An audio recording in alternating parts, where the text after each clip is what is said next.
কি ব্যাপার, হঠাৎ ছাদে ডাকলা?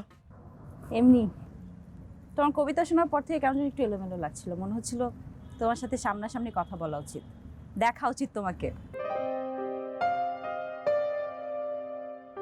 আচ্ছা, চা কফি কিছু খাবে? না না, চা কফি কেন খাবো? আরে এখানে কিভাবে? কি যেন বলতেছি আমি, না ধুর, এলোমেলো লাগছে, আমি বললাম না কেমন যেন একটু অস্থির। আরে তোমার মন যা বলে তুমি সেটাই বলো তো, কোনো সমস্যা নাই। আমার তোমাকে দেখতে ভালো লাগতেছে। দেখতেছো? তোমাকে দেখতেছি। আচ্ছা, কোথাও ঘুরতে যেতে ইচ্ছা করতেছে, কোথাও যাওয়া উচিত না? হ্যাঁ চলো যাই। এখন না, মানে আমি তো এখন কিভাবে, আমরা প্ল্যান করে যাব পাহাড়ে অথবা সাগরে। হ্যাঁ শিওর, চলো, আমি তো রেডি সবসময়। Thank you. ওয়েলকাম।